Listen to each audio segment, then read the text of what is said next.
Have you ever been in the car and wondered who or why they decided to put a road there? On your drive to school or work, do you stare out the window at the buildings and ask who built them, or when, or why are they so close to the road?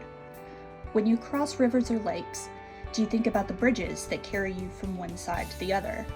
The Georgia Department of Transportation employs professional historians and archaeologists whose job is to protect these structures during project planning.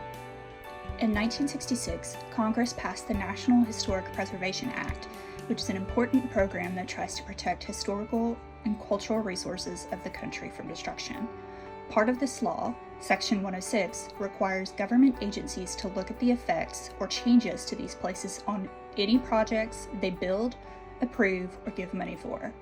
In Georgia, GDOT's Office of Environmental Services, or OES, takes care of this legal responsibility for all transportation projects that receive federal money, permits, or participation.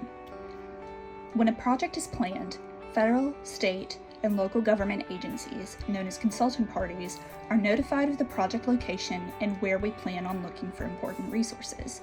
We always invite the Advisory Council of Historic Preservation, the State Historic Preservation Office, or SHPO, the federally recognized Indian tribes, known as TIPOs, and local governments. Other individuals, groups, or organizations with a clear interest in the project are invited via letter to give their feedback and share knowledge of the area to identify any possible historic and archaeological properties in the area as early in the planning process as possible. So what is a historic property? A historic property is usually 50 years old or older and listed in or eligible for the National Register of Historic Places, which is the official list of our nation's historic places worthy of preservation. Historic properties include prehistoric or historic districts, sites, cemeteries, buildings, structures like a bridge or a railroad, or objects.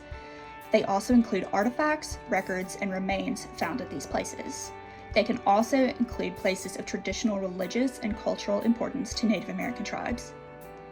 A property is considered eligible for listing in the National Register when it is proven with an unchanged link to an important historic person, place, or event, and is of architecturally or archaeological importance or meaning. The things that make a property important or give it meaning have to be unchanged or retain the historic integrity needed to improve its importance. The 7 categories of integrity are location, design, setting, materials, workmanship, feeling, and association. If a project may change any feature of a property that qualifies it for inclusion in the National Register in a way that would lessen the integrity of the property, this is called an adverse effect. Adverse effects can be direct or indirect, or both. They include physical destruction or damage, removal of large portions of contributing features, or adding new features to a property using the wrong materials for when the resource was built, moving the resource, change in the property's use or setting, the introduction of unfitting visual changes or increased noise levels, neglect and deterioration, and the transfer or sale of a historic property out of federal control without adequate preservation rules. So we have our planned project and historic resources. A determination of an adverse effect does not stop a project. There are 3 possible endings for our scenario. Number 1, avoidance. Can we construct our project without any changes to historic properties? This is always the option that we want. The project can move forward to construction. 2, minimization. Okay, so we can't build the project without impacting resource. How do we lessen our impacts? Can we build the project without buying any land from the resource? Does the road have to go here? Can we move it to the left or to the right to avoid the archaeological site? Not without demolishing other historic buildings. Do we have to build the project at all? That doesn't solve why we needed to build the road in the first place. If we can shift the roadway to the other side, then yes, we fixed our adverse effect. We lessened what was happening to the resource and avoided physical damage to the property, and the project can move forward with construction. Option 3, mitigation. So we can't move the road to either side, and we have no choice but to build the road where the archaeological site is and put the road in the middle of the fields. You will be able to see the new road from the house, and it will be louder because of the road noise. we were not able to lessen our impacts anymore. So now what we have to do to mitigate or lessen our impacts on the historic resources.